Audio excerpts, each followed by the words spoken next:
आज अहिल्यानगर जिल्हा अधिकाऱ्यांच्या आदेशानुसार संगमनेरमध्ये जी अतिक्रमण हटाव मोहीम राबवली गेली त्याबद्दल मी प्रथमतः सर्व अधिकाऱ्यांचे मनस्वी आभार मानतो की त्यांनी चांगला उपक्रम हाती घेतला।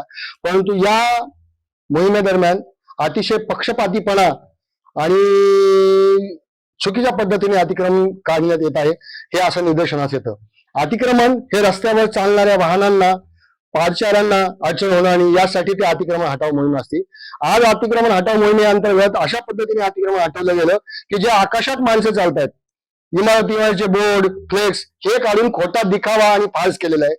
दुसरी गोष्ट म्हणजे ज्यावेळेस अतिक्रमण हटाव मोहीम होती त्यावेळेस शहराचं सौंदर्यीकरण कसं बर्बाद होईल याकडे प्रशासन अधिकाऱ्यांचं जास्त लक्ष असतं, कारण विद्रुपीकरण करणं एवढंच अतिक्रमण हटाव मोहिमेत दिसतंय। तिसरी गोष्ट अशी, दंडानिकांचं अतिक्रमण तसंच ठेवलं जातं आणि हातावरचे पोट भरणारे किंवा गोरगरीब जनतेचं अतिक्रमण तत्परतेने काढण्यात येतं। चौथी गोष्ट, हे अतिक्रमण काढण्याबद्दल अभिनंदन, परंतु ते अतिक्रमण पुन्हा अतिक्रमण पत्रक गेलं की पुन्हा जैसे थे होतं। म्हणजे हा फक्त शासनाचा पैसा लुटण्याचं काम आहे आणि शासनाची दिशाभूल करण्याचा प्रयत्न हा अधिकाऱ्यांकडून होत आहे। चौथी गोष्ट एक निदर्शनास आली की अतिक्रमण हटाव मोहिमेदरम्यान प्रशासकीय अधिकारी मुख्य अधिकाऱ्यांची किंवा टीम किंवा त्यांच्या संदर्भात जर विचारणा केली तर ते स्पष्ट सांगतात की सार्वजनिक बांधकाम विभागाकडे त्यांचा हस्तक्षेप आहे आणि सार्वजनिक बांधकाम विभाग खरोखर प्रशासकीय अधिकारी सार्वजनिक बांधकाम अधिकारी जे कोणी आहेत ते शासनाच्या आदेशाला अक्षरशः केळाची टोपली दाखवतात। कारण सार्वजनिक बांधकाम अधिकारी ज्या ठिकाणी बसतात ते ऑफिस असो, संगमनेरचं शासकीय विश्रामगृह असो, इथे अनधिकृत पद्धतीने आतमध्ये व्यवसाय चालतात काही ठराविक लोकांचे।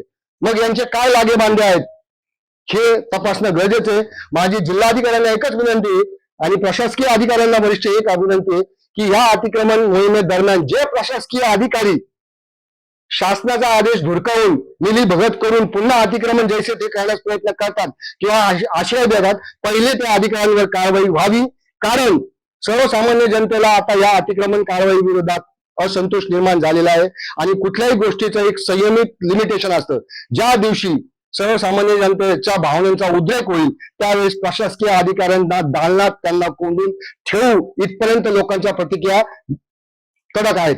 त्याच्यामुळे माझी विनंती आहे प्रशासकीय अधिकाऱ्यांना, त्यांनी ताबडतोब स्वतःचं कर्तृत्व आणि स्वतःचं हे पाहावं आणि या गोष्टीला न्याय द्यावा, अन्यथा प्रशासकीय अधिकारी या सर्वांना जबाबदार धरले जातील आणि संगमनेरमध्ये मोठा असंतोष भडकेल। काही ठिकाणी पुणा रोड असेल, नगर रोड असेल, नवीन नगर रोड असेल, नवीन नगर रोडला तर प्रचंड सगळे हॉस्पिटल आहेत, इमर्जन्सी अँब्युलन्स यायची ठरली तरी ते लवकर येऊ शकत नाही, इतक्या प्रमाणात अतिक्रमण होतं। प्रशासकीय भवनाच्या दाराशी गेटवर जिथं प्रांत अधिकारी येतात सगळे येतात त्या गेटवर अतिक्रमण आहे।